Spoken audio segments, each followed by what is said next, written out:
be your life.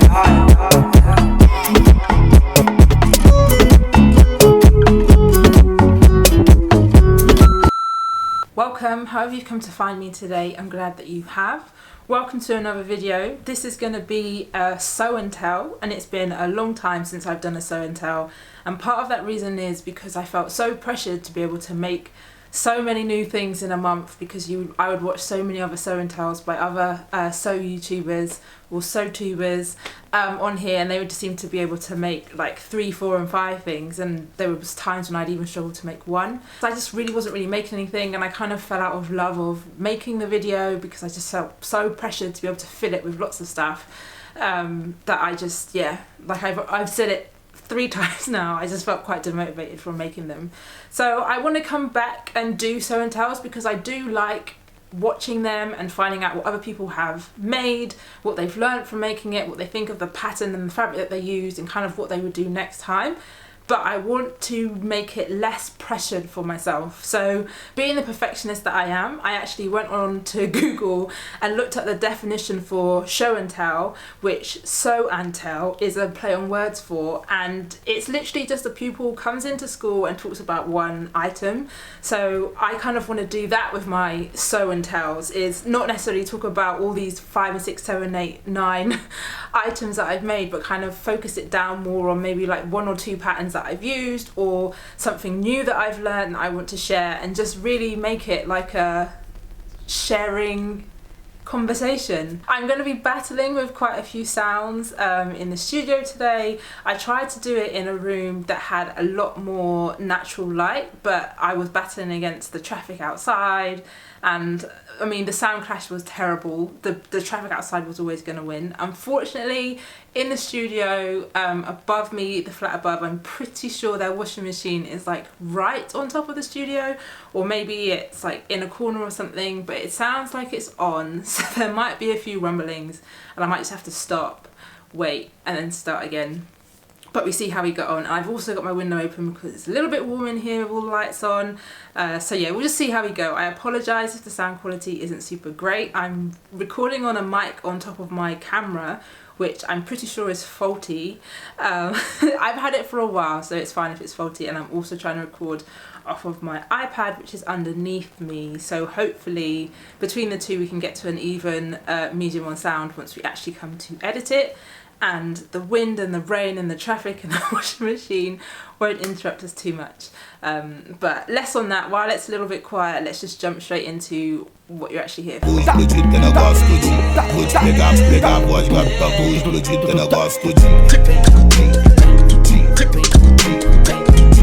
items that I've made that I'm going to be showing you in this video, I have made over probably the course of the quarantine lockdown, so it's any time between sort of April to about, what much between? Anything from about April to October. Some of the things that I have made in that time I'm not going to show you this time because I'm going to save them for another time, just to sort of spread things out a little bit and also make it a bit more contextual. So what I want to talk about in this video is 2 particular patterns. So it's this first one from New Look. It is a New Look sewing pattern. It is number 6493. I find it really difficult sometimes to read out numbers, so please bear with me. So it's this pattern that we're going to be talking about first, and then we're also going to be talking about a Vogue pattern, which is V9278. So we'll talk about this one a little bit later on.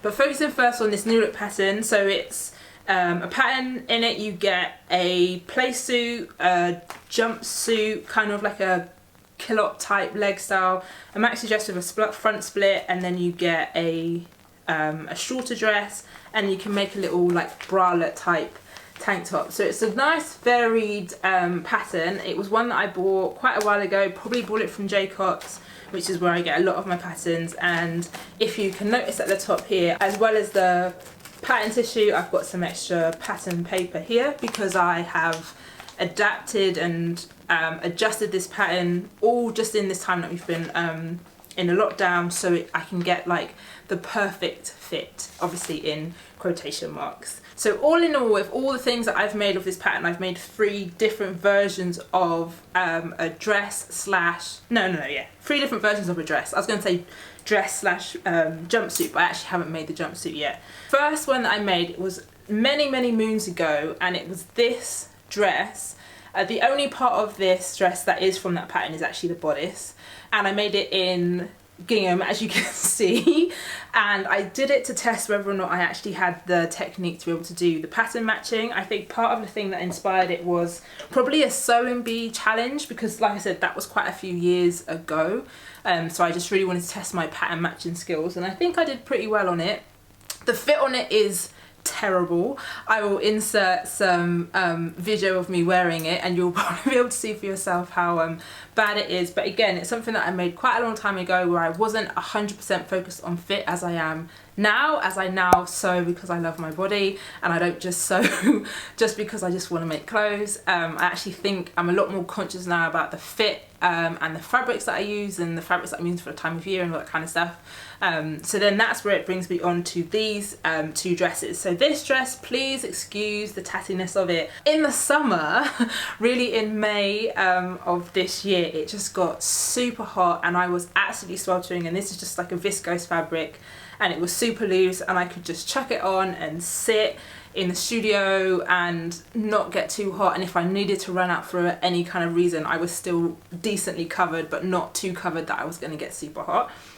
So I'll put some video in of that. So that's a maxi dress, and then I made another one which is a lot neater maxi dress version with a front split and pockets, which is another thing that I love about this, is that it actually does, the pattern itself comes with pockets, which is perfect. And it's just another maxi dress, so it's just in this, I don't know if this would necessarily be considered plissé. In the edits I will add in what I think the actual technical term of it is. Got this from Woolcrest actually, fairly recently, it was probably a couple years ago that I got it, and then I just did the bias bind, not the bias bind, the facing in this polyester type paisley print fabric, which is fabric that I got from one of the places that I worked many moons ago now. So yeah, so I really love this, and I also actually inserted, oh where is it, here we go, handmade label from Kyle and the Machine, just because I thought it really fitted. Nice little rainbow dress with a rainbow label.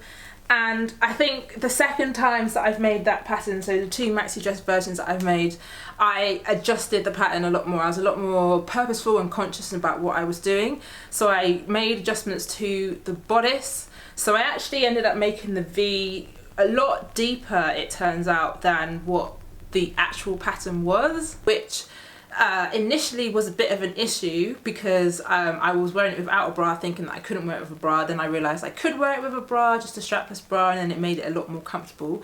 So I'm not too upset about that adjustment now. I think it was definitely needed. I probably will try and look into whether or not it is possible to close it up just a little bit, but if it's not, then it's fine, because it is definitely something that I can wear with maybe a t-shirt underneath it, or a turtleneck, or even the little crop top that's in there, which I'm pretty sure is why it's in there, to wear it with, so you just feel a little bit more covered up.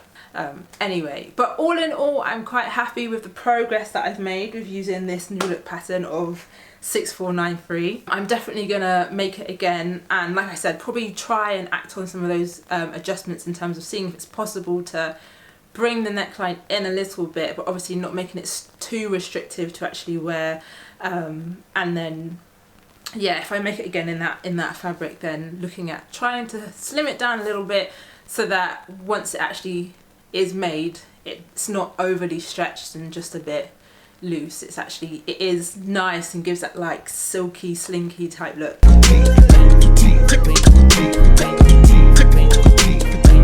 The next pattern we're going to talk about is a Vogue pattern. It's V9278.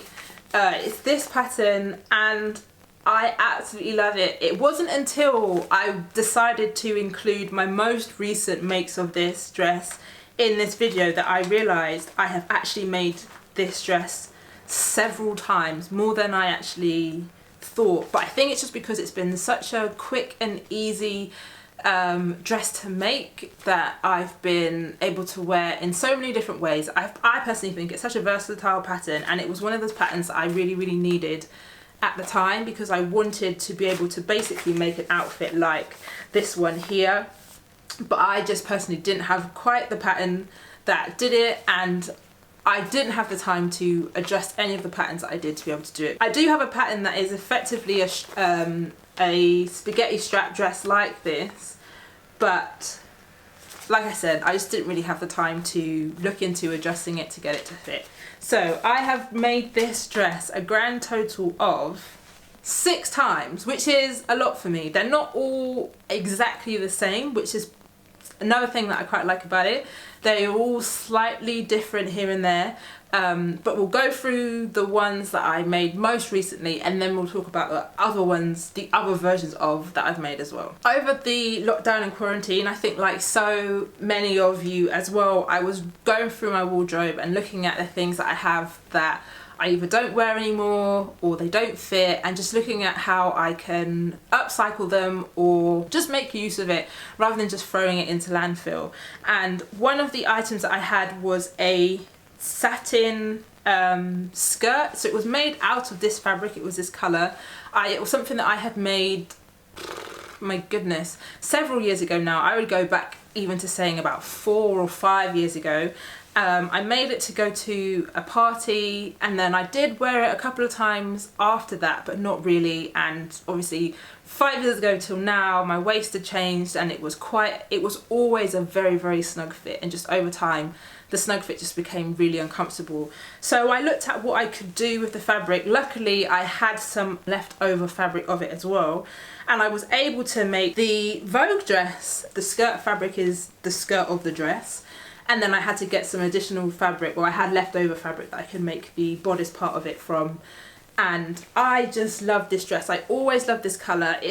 The lights in here are not doing it any justice. It's making it look very, I think garish is the word I'm looking for. I can't quite think right now, but it actually, in real life, it looks a lot nicer. It looks a lot more expensive in real life. It's more of a bronzy rose goldy type colour with all the lights on it. It just kind of makes it look a bit shiny and but it's not. It's an absolutely beautiful colour. I will insert some video of me wearing it.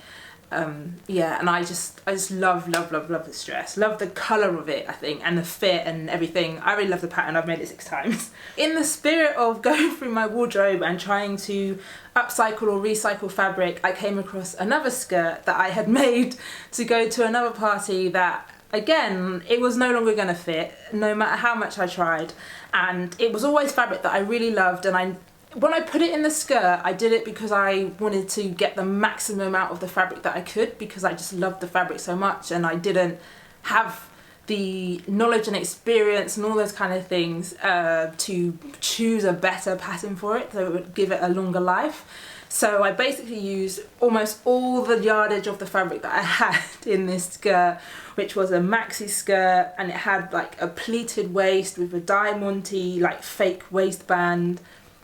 I mean, it sounds awful, but it actually looks really nice. It was a very lovely skirt. I took it apart over the lockdown, and I sat down and I thought to myself, what can I make? And so I made another one of the Vogue dresses, and again I used the skirt of the fabric for the skirt of the dress, and I had some leftover fabric that I used for the bodice. So it's not a complete Vogue pattern dress, because at the bottom here and here there's an extra ruffle. I'll insert some videos so you can see it a lot better. I used the bodice of that Vogue pattern, but then I used the template of the skirt from the tutu skirts that I make, which I also love, which I have so many of, and I used that to make the skirt of the dress with the ruffle at the bottom, just to make it a little bit different and to give it a different kind of a vibe, but still make use of all of that gorgeous fabric. And I haven't got as much wear out of it as I would like to, because I would really like to make like a nude body to go underneath it, just for the extra security of not overly exposing myself. So that's something that I want to work on. I have many patterns that I'm pretty sure I've shown you that are body or leotard related that I definitely need to make use of now to get those skills up, because I've never made a body, and now is a perfect perfect reason to do it because I have something to pair it with.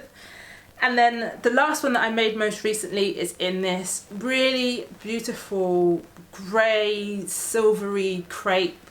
Again, the lights in here aren't doing it a super amount of justice, so I will insert a video for you. So everything about it is the Vogue pattern. The only difference is that I actually didn't line this one, mostly because I ran out of fabric and because I didn't really want to put a polyester lining underneath it, because me and polyester, we aren't always the best of friends, and a lot of my lining is actually quite cheap lining because, again, I didn't really fully understand when I was buying the fabric at the time all the things that I know now about like qualities and how some are more static than others and all those kind of things. I get super hot when I wear polyester, so hot, especially cheap polyester. Like, my body temperature can know when it is not good quality. Constantly going outside when it's super hot in polyester and having to walk around with my arms like this because I'm like absolutely dripping with sweat or whatever. So yeah, that's it. I mean,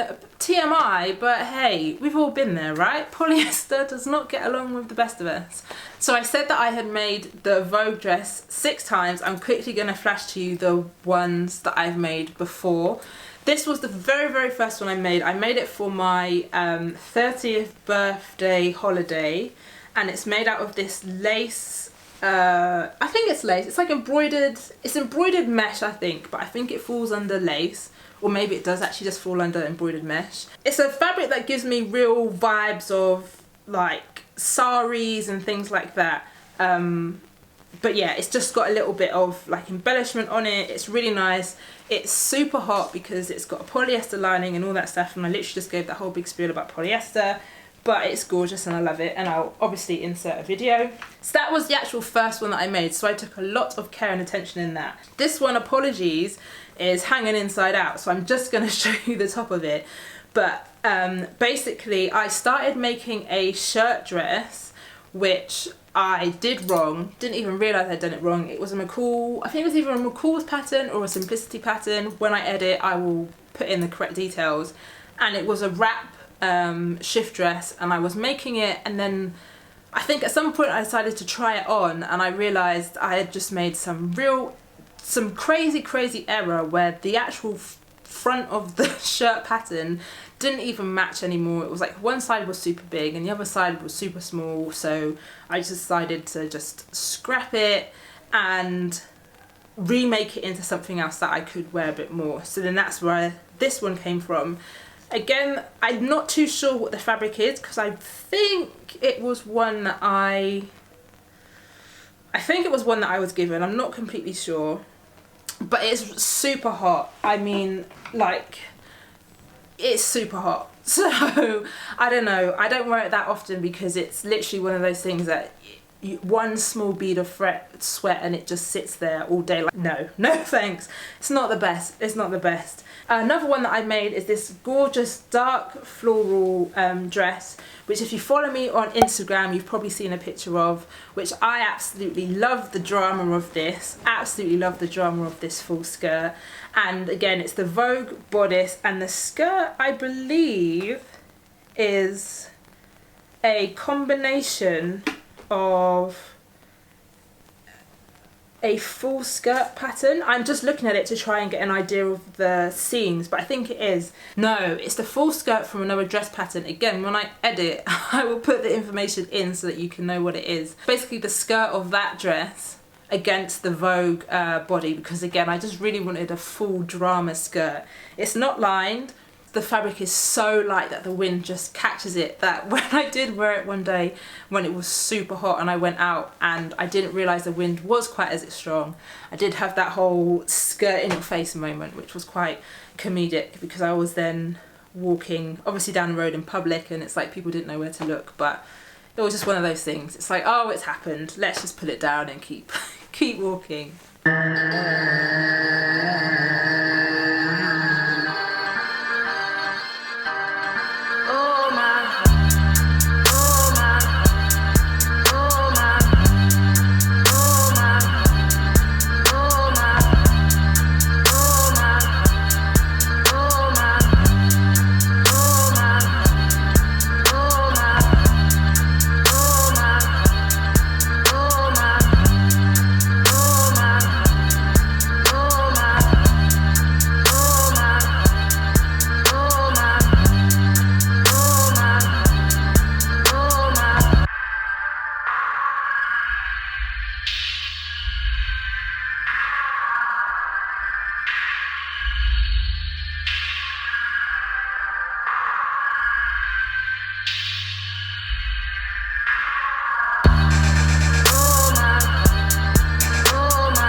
watching and making it all the way to the end of this video. If you have made it to the end of this video, please in the comments below let me know if you have used either of these patterns. So it's New Look 6493 and Vogue V927. No, that's wrong.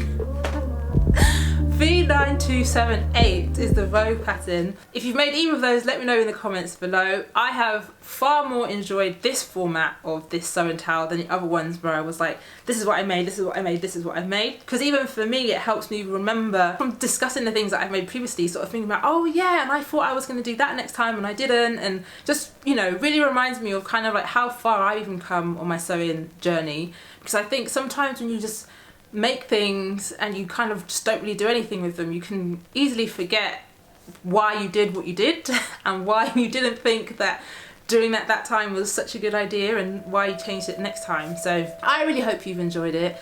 I feel like I'm definitely going to keep this format. I know normally you're supposed to ask people, what do you think of this versus the other one? But at the same time, I did not like making the other version. It just put way too much pressure on myself. But at least with this way, I can make something at any time and come back to you guys and be like, this is what I've made, this is what I've learned from it. Take what you will, let me know, give me your feedback. So anyway, this is probably going to be a lot longer than I anticipated it being. Hopefully I will set down a clearer format next time so it won't be super long and rambly. But again, thank you guys so much for watching and I will see you next time.